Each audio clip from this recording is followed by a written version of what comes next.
추미애가 지난 8월 검찰 인사에서 임은정은 대검 감찰부서에 꽂았고 진혜원은 추미애 아들, 자신의 아들 수사를 하고 있는 동부지검으로 영전을 시켰습니다. 그래서 대표적인 친여권 검사, 또 추미애 사단 이렇게 불리는데, 최근 검난 사태를 맞아서 추미애, 진혜원, 임은정 이 여성 법조인 삼총사가 아주 큰 활약을 펼치고 있습니다. 갖가지 논란에 휩싸이면서 비판을 받자 서로가 서로를 또 엄호해주고 옹호해주고 이렇게 서로 활약을 하고 있습니다. 오늘 아침 좀 가볍게 제 얘기를 한번 들어주시면 어떨까 싶습니다.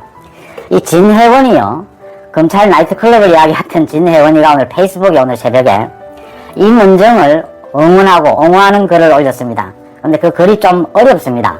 사주관상 얘기입니다. 이게 지금 이 사주관상에 아주 조예가 있는 모양이에요. 이 검사가 김홍도의 송화 맹호도라는 그림이 있다고 합니다. 저도 얼핏 본 기억은 있는데 그 호랑이 그림을 그린 겁니다. 김홍도의 송화 맹호도에 등장하는 여유있는 호랑이같이 지금 임은정 검사에 대해서 얘기하는 겁니다. 맹호의 관상이다 이랬습니다. 임은정 검사에 대해서. 그래서 임은정 검사의 역할이 검찰개혁의 방향타다 이렇게 추겨 세웠습니다. 이거 왜 이렇게 추겨 세웠느냐 하면요, 임은정이가 이번에 일선 검사들의 그 댓글 릴레이를 약간 비판하고 물타기 하는 식으로 검찰의 자성이 먼저다 이렇게 얘기를 하니까 검사들의 많은 비판이 쏟아졌고, 그 쏟아지는 비판 가운데서 임은정이가 감찰 업무를 맡고 있는데 지금 진혜원이 이렇게 엉뚱한 소리, 검찰 라이트가 어떻느니 이런 소리를 하는데 왜 감찰하지 않느냐 라고 지적을 하는데, 감찰하지 않고 있으니까요, 진혜원이가 지금 임은정의 일을 축에 세우는 겁니다. 이렇게 호랑이와 같은 관상을 갖고 있어서 검찰개혁의 방향타 역할을 하고 있다 이랬습니다. 진혜원은 또 임은정 검사에게 최근 일선 많은 검사들의 비판이 막 잇따르고 있는 것에 대해서, 이 험담도 잇따르는 것에 대해서 이런 트집이 장관님께도 집중되는 것을 보면, 이 장관은 지금 추미애를 말합니다. 뒷담화는 지금 검사들의 여러 가지 얘기들 뒷담화라고 합니다. 두려움과 질투의 표현이라는 연구 결과가 맞다는 생각이 굳어진다 이랬습니다.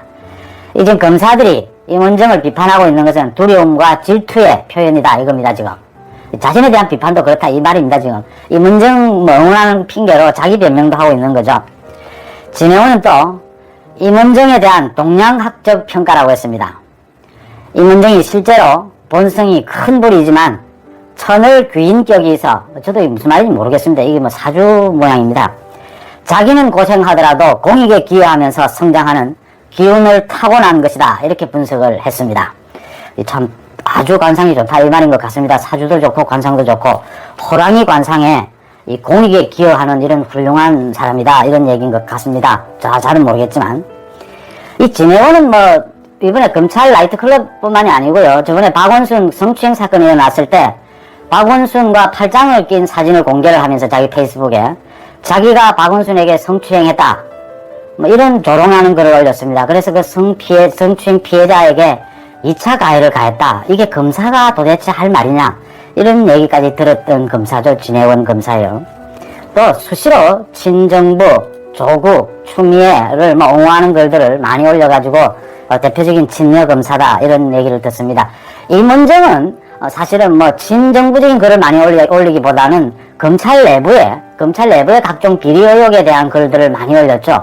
그래서 선배 검사들, 검찰 간부들을 많이 비판하고, 특히 윤석열 검찰총장을 많이 비판한 것으로 유명하죠. 유명세를 탔죠. 이 진혜원은 또요, 이미 전에 견책 처분을 한번 받은 적이 있어요. 이거 사주 관상풀이를 하다가 2017년인데요. 검찰 조사를 받는 피의자에게 사주풀이를 해주면서 사주를 보니 당신의 변호사는 도움이 안 된다, 같이 일하지 마라, 변호사를 바꿔라 이렇게 충고를 해줘서 부적절한 은행으로 견책 처분을 받았다고 합니다. 이 검사 업무보다 이 사주 관상을 더 잘 보는 것 같아요. 사주 관상으로 이 검사 일을 하면 상당히 편하겠어요. 이렇게 구체적인 법리 또는 실체적 진실을 파악하는 수사 이런 것보다는 이렇게 관상을 보고 사주팔자를 보고 너는 죄가 있다 없다, 얼마만큼 죄가 있다 이렇게 부분을 하면 쉽지 않을까 이런 생각도 듭니다. 임은정 검사는요, 이번에 그 검찰 릴레이, 댓글 릴레이에 대해서 이렇게 얘기를 했습니다. 그동안 이명박이나 김학의 재판에서 그 무죄를 줬던 그 검찰들의 그 잘못, 실수, 이것을 먼저 자성하는 게 먼저다. 이런 걸 올려가지고 그 후배 검사들로부터 물타기를 하느냐, 당신이 도대체 어떻게 그런 얘기를 할 수 있느냐, 감찰 일이나 제대로 해라, 진해원 감찰하는 일, 이런 일이나 제대로 해라, 이런 비판을 받았습니다. 이런 걸 보면요, 제가 어릴 때 학교 다닐 때 아버지에게 이런 말씀을 한번 드려본 적이 있습니다. 그런 기억이 있습니다. 그 식사를 할 때 아무래도 좀 연세가 드시면 음식 씹는 소리가 좀 많이 나곤 하죠. 그 식사 습관에 대한 얘기인데요. 아버지에게 그 음식 씹는 소리를 좀 너무 많이 나지 않게 하는 게 안 좋겠느냐. 그럴 때마다 아버지가 언제나 하시는 말씀이, 넌 요즘 그 공부하는데 시간을 좀 등한시하는 것 같다. 공부를 좀 등한시하는 것 같다. 이런 말씀을 하시곤 했습니다. 저는 그 식사 습관 얘기를 했는데, 공부를 좀 더 많이 하지 않느냐. 이런 말씀으로 아버지는 언제나 받으셨습니다. 공부하는 것과 이 식사하는 것은 다른 거죠. 검사들이 수사에서 비리를 저지르고 수사를 잘못하고 이런 부분들과 지금 추미애가 검사들의 입을 틀어막고 검찰개혁이란 이름으로 인사, 감찰 이걸 남용하고 있는 부분은 다른 부분이죠. 그 이야기를 드리고 싶고요. 추미애는 또 어제 윤석열이 정치 행보를 하고 있어서 검찰의 정치적 중립성이 훼손되고 있다고 했죠.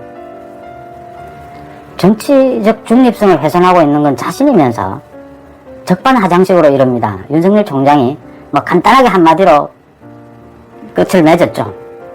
검찰개혁은, 진정한 검찰개혁은 살아있는 권력에 대한 철저한 수사를 하는 것이 진정한 검찰개혁이다. 검찰의 인권보호는 힘없는 국민들을 보호하는 것이다. 여기서 더 말을 보탤 게 있겠습니까? 추미애의 말도 참 장난 아니었죠. 진해원이나 앞서 이야기한 임원정 못지 않습니다. 오히려 더 대단하죠. 윤석열에 대해서 내 지시를 잘라먹고 말 잘 들었으면 좋게 넘어갈 것을 내 지시를 잘라먹으니까 이런 문제가 생긴다.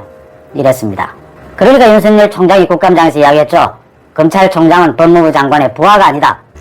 추미애는 또 소설 쓰시네. 내 아들은 건드리지 마라. 별 이야기를 다 했습니다. 남편이 군부대에 전화를 한 사실이 없느냐라는 국회의원들의 질문에 남편이 전화를 했는지 안 했는지 떨어져 살고 있어서 확인하기가 힘들다. 이랬습니다. 그래서 국회에서 얘기가 나왔죠. 아이고 장관님 댁에 전화 놔드려야겠다고. 전화도 안 되시는 모양이다. 남편분과. 그런 얘기까지 나왔습니다. 또 어제는 별의별 얘기들이 많이 나왔습니다. 지금 민주당에서 당헌을 고쳐서 보궐선거에 후보를 내겠다고 한 것에 대해서 많은 비판이 쏟아지니까 민주당의 의원들이 우리가 후보 낼 줄 다 알고 있었지 않느냐. 국민들도 우리가 후보 낼 줄 다 알고 있었는데 뭘 그러느냐. 이런 자세였죠. 그렇게 반박을 했습니다. 그런 짓 할 놈들이니까 그만해라 이 소리죠.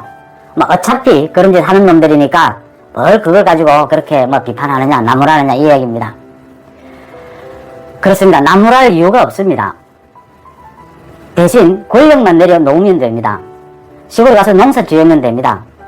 올해 콩 심겠다고 했는데 콩 안 심고 매주 심었다고 해서 또 팥 심었다고 해서 누가 뭘 하지 않습니다. 마음대로 하십시오. 콩을 심든 팥을 심든. 대신 권력을 내려놓으면 됩니다. 그걸 지금 말이라고 하는 겁니까?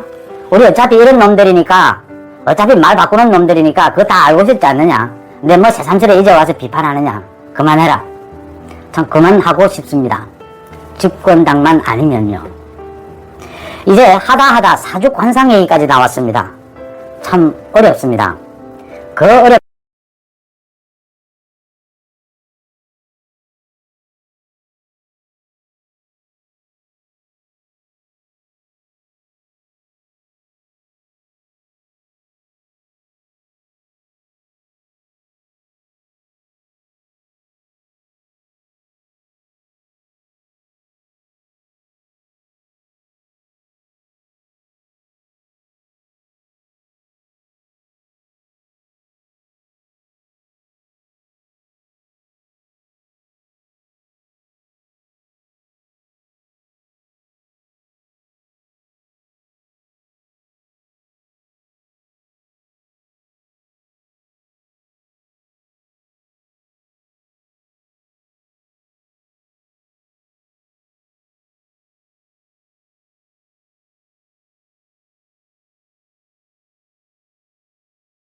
당위성을 얘기를 틀림없이 했을 겁니다. 그렇게 추측할 수 있습니다. 갑자기 윤석열 총장이 연락한 거는 당연히 검찰총장 퇴임 이후에 정치 행보의 일환이라고 이렇게들 언론은 말합니다만은 저는 그렇게 본다기보다 어떤 관심 있는 영역에서의 그 아주 친한 중마고를 한번 보고 싶다는 그 마음은 인지상정이 아닐까, 이렇게 가벼운 마음으로 출발하지 않았나 생각됩니다. 물론 의미 부여는 있습니다. 네. 그래서 결국 윤석열은 이철우와의 만남이라는 어떤 행보를, 두 번째 행보를 통해서 두 번째 정치적 메시지를 내놨는데, 그게 뭐냐, 노블레스 오블리주, 그 멋들어진 좋은 신사적인 그런 어떤 우아한 신사적인 어떤 인간관계에 대한 하나의 완성품, 뭐 이런 정도 대화, 뭐 그런 거 아니겠나 싶습니다. 윤석열 총장이 말한 직접 메시지는 간단하다는 겁니다. 검사로서 직분에 충실했다. 일부 여권 인사들이 검찰 개혁을 이상한 방향으로 몰아가는데, 소위 강성친문들이죠. 문재인 대통령이 주변에 강경파에 휘둘려 쌓여 있다라는 그런 식으로 이철우 교수가 이 말을 전달을 했습니다. 그러나 여기에는 상당히 가공이 돼 있다라고 생각합니다. 이철우 교수의 입장에서 윤석열 입장을 조금 칼날을 칠한다든가, 또는 자기 생각 주관이 조금 투입이 된다든가 해서 조금 채색이 돼 있다라고는 그런 전제를 깔고 이야기를 들으시면 좋겠습니다. 이철우라는 사람 자체가 윤석열의 메시지라는 겁니다. 근데 이철우 교수는 아주 집안이 좋은 집안입니다. 이회영이라고 우리 현대사에서 아주 노블레스 오블리주, 귀족에겐 의무가 있다. 의무 수행하고 베풀어야 되고 하는 그런 의무가 있다. 이런 인식을 하는 소위 그 노블레스 오블리주의 대표라는 것입니다. 경술 국치를 당할 때 우리가 형제들을 모두 설득해가지고 60여 명이 전 재산 정리해서 만주로 가가지고 그 허벌판에서 신흥무관학교를 세운 분입니다. 이분이 신흥강습소라고 그래가지고 일본 경찰에 이분은 잡혀서 옥살을 하고 6 형제 가운데 해방 후 살아 돌아온 사람은 동생 이시영, 임시정부 국무위원이자 초대 부통령을 했던 분입니다. 이시영 부통령뿐입니다. 당시 임정요인들 손잡고 귀국한 9살 꼬마가 이철우의 아버지인 이종찬, 그전 국정원장을 DJ 시대에 했던 분입니다. 이종찬은 경기중고를 졸업한 엘리트입니다. 6.25 전쟁 직후에 육사 입학해가지고 결국 대일 시절에 중정부에 발탁이 돼서 가고, 그 인연이 이어져서 전두환 시절 집권여당 실세로 정치에 뛰어들고 3당 합당 이후에 김영삼과 대권 후보를 다투다가 탈당하고 결국 김대중의 새정치국민회의에 합류합니다. 김대중 대통령 시절 국정원장까지 지냈습니다. 이 노블레스 이회영은 시대를 앞서간 진보투사라고도 알 수가 있습니다. 이철우 스스로도 범진보입니다. 범진보라고 하는데 진보 정권을 지지하면서도 중수청 같은 무리한 검찰개혁에는 절대 반대하고 있는 소위 좌파 중에서도 상당히 합리적인 그런 좌파에 속한다고 하는 이야기들을 하긴 합니다. 이철우의 친구 같은 그 당숙, 즉 이화영의 또 다른 손자가 이종걸이라는 사람입니다. 이분은 아주 철저한 좌파 이 친정권자죠. 민화협 상임의장입니다. 민주당 사선 의원 출신 진보입니다. 진보라기보다 좌파입니다. 그러니까 진보를 저는 좌파로 칭하고 우파는 우파로 칭하겠습니다. 그러니까 이철우와 재회를 통해서 윤석열 총장은 뭘 생각을 했을까요? 소위 노블레스 오블레주라는 그 메시지 2, 베풀 줄 아는 소위 그런 아주 신사적인 모습, 어느 정도 이런 의무를 다한다는 것, 바로 이런 부분에 같이 공감했다는 그 메시지가 바로 이 이철우 교수가 윤석열 총장을 만나서 내뱉어놓은 얘기 메시지의 가장 근간이 노블레스 오블레주다. 그래서 이거는 뭐 상당히 좋은 얘기입니다. 좋은 얘기고, 결국 문재인을 둘러싸고 있는 소위 강경파는 그 대신 배제한다, 이런 얘기입니다. 윤석열 총장이 방향이 이번에는 진보 끌어안기라고 얘기하는데 저는 그렇게 생각하지 않습니다. 윤석열 총장이 진보 끌어안기를 한 게 아니고 진보 학자인 친구를 찾아서 과거에 가장 중마고, 그러니까 하루는 이 집에 가고 이철우 집에 가고 하루는 윤석열 집에 가고 서로 이렇게 놀고 그럴 정도로 초등학교 시절부터 친했던 친구니까 그리움이라는 게 있지 않겠습니까? 그리고 법대 교수이기도 하고 좌파 교수이긴 하지만 그래서 만나서 했는데, 이제 그분이 얘기를 하는 것은 이철우 교수는 이번에는 진보 끌어안기라고 하는데 그건 그런 건 아닌 것 같고요. 물론 문재인을 둘러싸고 있는 강경파는 완전히 배제한다고 선을 그었습니다. 그 이철우 교수 쪽, 또 이 코멘트를 한 오병성 기자도 이 부분은 배제를 시켰습니다. 강경파에 대해서는 절대적으로 NO라는 소위 선을 그었다는 그런 느낌을 얘기합니다. 결국 윤석열 첫 메시지였던 김영석 교수가 상징하는 온화한 보수들의 그런 인품이라면은 지금 이철우를 만난 것은 노블레스 오블레주의 어떤 그 좌파지만도 온건 좌파, 이런 분들을 만나서 서로 이제 친구의 교환을 했다 생각한다면 결국 잔잔한 파도가 일어나면서 어떤 휴머니즘의 단계, 이것을 꼭 정치와 정치적인 메시지로 보기보다는 휴머니즘의 어떤 길을 걷고 있는 자연현상이다, 이렇게 보고 싶습니다. 양극단을 배제하면서 좌우를 아우르는 중도 통합에 온몸을 바치겠다라는 것으로 이렇게 오병선 기자는 정리를 하고 있는데, 결국은 윤석열 총장은 중도 보수입니다. 중도 우파로서 그렇게 보면 됩니다. 자유민주주의자입니다. 그는 나올 때 검찰총장을 나오면서 퇴진하면서 기자회견을 했지 않습니까? 나오는 그 순간에 뭐라고 그랬습니까? 자유민주주의를 지키고 국민을 위하겠다. 국민을 보호하겠다. 자유민주주의를 지키겠다. 완벽한 자유민주주의와 대한민국 헌법 수호를 하는, 바로 국민을, 그럼으로써 국민을 지키겠다는, 보호하겠다는 윤석열 총장의 그 의지가 고스란히 품어있는 바로 그러한 이철우 교수와의 만남이었다는 결론을 제가 저 입장에서는 내려드리겠습니다. 네. 매일 그 새벽 1시, 월요일부터 토요일까지 새벽 1시에 지금 소위 굿밤 토크를 제가 실행하려고 하고 있습니다. 며칠 전부터. 많은 시청을 해주시기 부탁드립니다. 그리고 구독 버튼과 엄지도 눌러주시면 대단히 고맙겠습니다. 이 다음 소식을 우리가 한번 같이 얘기를 해보고 싶습니다. 여러분, 그 이문정 검사 어떻게 생각하십니까?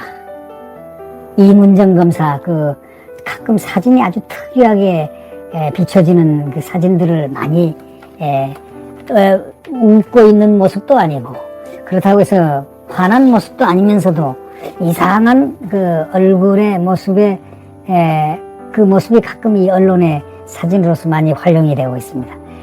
현직 검사가요, 이문정 대검 감찰정책연구관에 대해서 아주 분노하는 경문을 발휘하다시피 했습니다. 그건 뭐냐면 직무에서 즉시 배제시켜라. 이문정이 징계 절차를 개시해야 한다. 이렇게 주장을 했습니다. 이문정 이 대검 감찰정책연구관은 검사들이 이 플러스망에 이렇게 나타나서 그동안 비춰진 바에 의하면은 상당히 검사들이 좋아하지 않는 그런 검사로 이렇게 느껴지는 그런 메시지가 좀 상당히 많았습니다.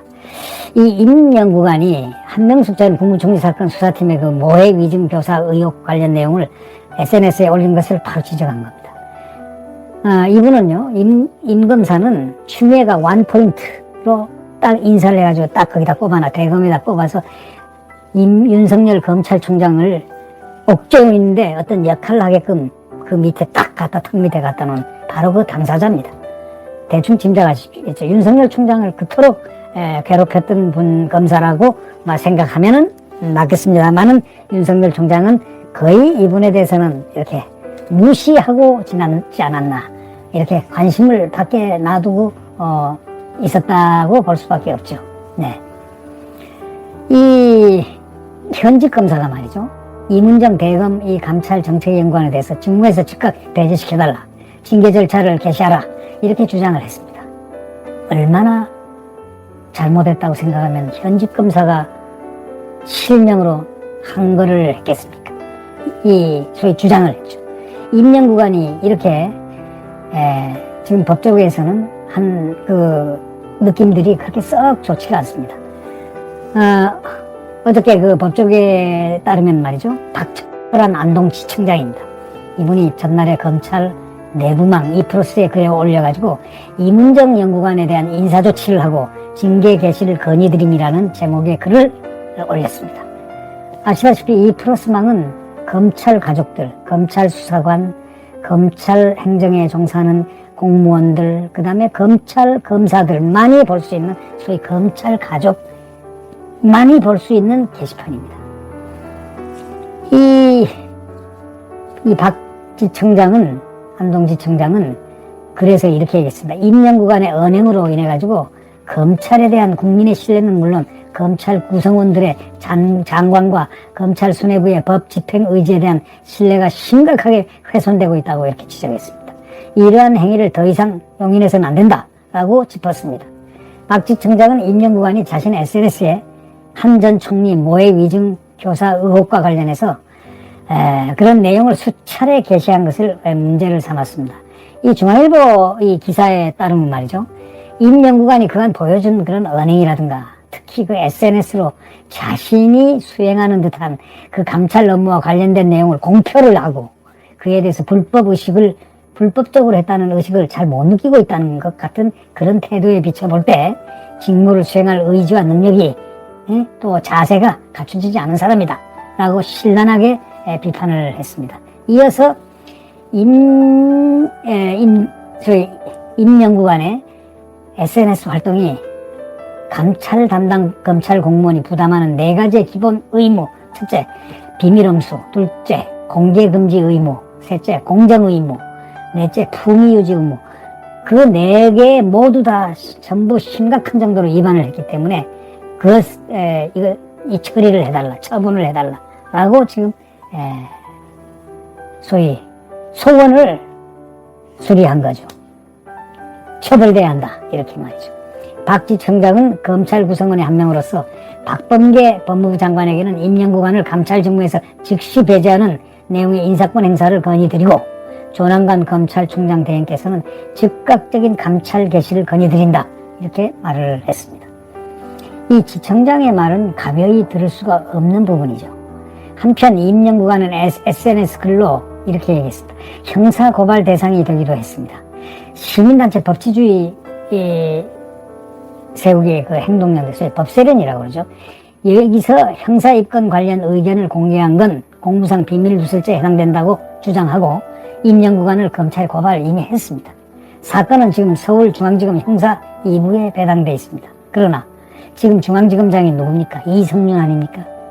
이성윤과는 매우 밀접하고 가까운 그런 친정부 같은 성향의 검사 아니겠습니까? 그렇다면 어떻게 수사가 될지, 만약에 형사 1부에 배당이 돼서 변필건 부장이 만약에 한다면은 국민들이 알겠지만 이 부장이, 형사 2부장은 어떤 분인지 우리가 잘 모르니까 검사지검장이 이렇게 방향을 설정함에 따라서 방향이 움직이는 그런 경우일까 아닐까를 한번 생각을 해봅니다. 이문정 부장검사, 이런 분들은 역사의 질곡의 상황에서 꼭 이런 유형의 분들은 존재하기 마련입니다. 그렇기 때문에 이 인생이라는 것은 뭔가 미묘하고 복잡하다는 그러한 얘기를 하는 것이 아니겠습니까? 하여튼 이문정 검사가 이런 얘기를 듣는다는 것, 이런 건의를 현직 지청장으로부터 들었다는 것, 물론 검찰 선배죠. 검찰 선배가 후배 이문정을 이렇게 얘기할 때는 논리와 법리와 타당성을 들고 전부 육하원칙에서 이렇게 제시했다는 이거 함부로 봐서는 안 될 그러한 내용이 아닐까 생각됩니다. 네. 자, 이 동아일보에는 말이죠, 이 추미애에 대해서 관련된 얘기가 나왔습니다.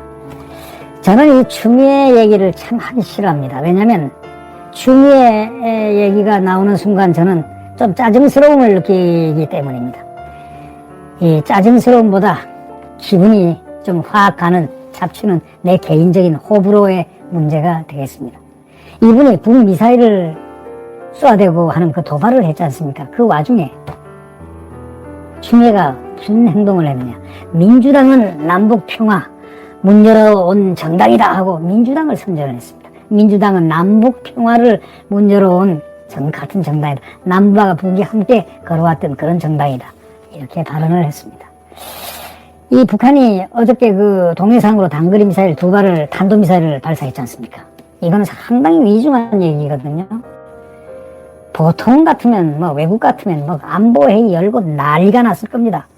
우리나라도 안보회의를 어저께 연다는 그런 얘기는 있었는데 열었는지 안 열었는지 솔직히 말해서 그게 진정성에 대해서 안보회의를 열어가지고 무슨 반응을 보여야 되는데 반응 한마디 없는 그런 것을 글쎄 그러니까 했는지 안 했는지 저들은 잘 모릅니다. 모르는데 이 미사일 2발을 발사한 가운데 추미애가 더불어민주당을 남북 평화의 문을 열어온 정당이었다고 강조를 하고 그러면서 민주당이 걸어온 길은 늘 시대정신에 헌신하는 길이었다고 그렇게 말하면서 남북 대결의 장벽을 두텁게 치는 대신에 남북 평화의 문을 열어 민족의 생존과 희망의 길을 제시한 정당이었다고 민주당 창가를 불렀습니다. 네. 앞서 북한이 이날 오전 7시 6분, 그 다음에 7시 25분, 25분죠. 함경남도 함주 일대에서 동해상으로 발사한 단거리 미사일 2발을 우리 군이 포착을 했습니다. 추 전 장관은 민주당은 자유시장주의가 강자만 살아남는 야만의 정글 법칙이 아니라 그러니까 이제는 보십시오. 자유시장주의가 강자만 살아남는 야만의 정글 법칙이 아니라 복제의 기초를 닦음으로써 약자도 더불어 함께 사는 보듬는 민주주의적 경제 생태계의 토대를 만들었다. 이렇게 얘기했는데 이 말을 가만히 분석을 해보십시오. 추미애는 자유시장경제, 자유민주주의자가 아닙니다. 스스로가 지금 고백하는 겁니다. 민주당은 자유시장주의가 강자만 살아남는